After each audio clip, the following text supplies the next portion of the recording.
Hello, everybody. My name is Brett. This is our final assignment 3 for sociology about Weber's authorities, the three different types of authorities that he outlined.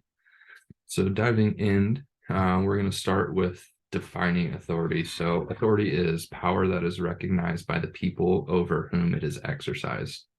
An example would be a referee. A referee is able to decide whether something is a penalty or not, but they are not able to decide the prices of tickets for admittance. So it just shows that people can have authority in certain areas and not have it in one area.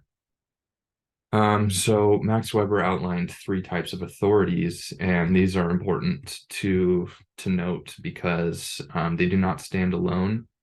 They have individual characteristics, but a government can have all three types of authorities at play, some more than others, but I think that's an important concept to note before diving into the three different concepts.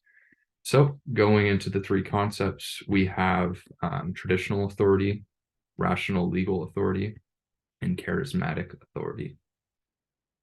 So going into the first one, traditional authority is power conferred by custom or an accepted practice.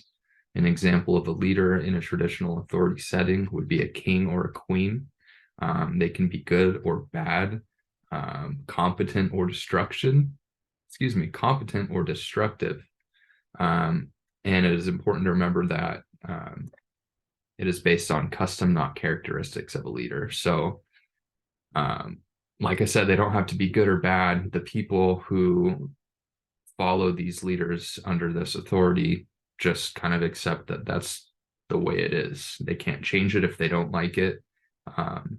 So pretty much you just got to listen to one ruler. Going into the next one, rational legal authority. This is power made legitimate by law, where leaders have a specific area of competence. They are written rules and regulations of system, for example, our constitution. So it's pretty straightforward which authority we kind of fall under here in the United States the most. It's rational legal, obviously. We have constitution. So going further into this, pretty much we all know how our system works. You elect someone, they get put into power, they are now able to make authoritative decisions. The important thing, though, is that we, the members who abide by these decisions, are the ones who get to vote on it. So we get to vote about the people who get put in power, and they are in power because they hold some type of authority. They know some more knowledge, they've had more experience, so they have some credibility in the area, which is why they are in authority, is because of that credibility. Another important thing to note here is that once the person is out of office, they don't hold that same authority to make those same decisions. So I think that's another important aspect of this. Going on to the third and last type of authority is charismatic authority, which is power made legitimate by exceptional personal or emotional appeal.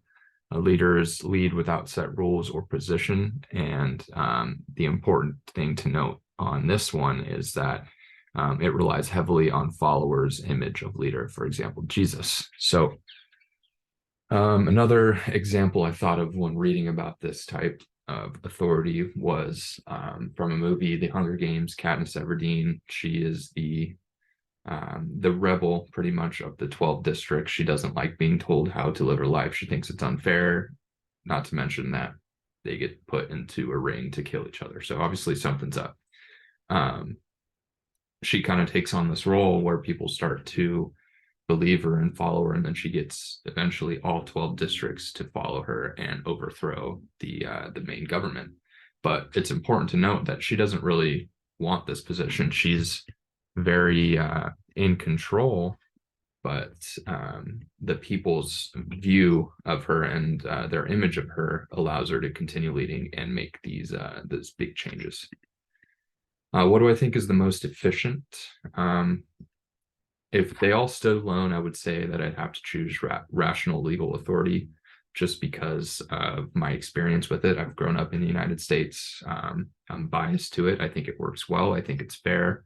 I think it's cool how we get to vote I think it's cool how the people lose their authority. And if I don't like something, I can change it. And if I do like something, then I get it for 4 years. So I think it's pretty simple for me what is most efficient.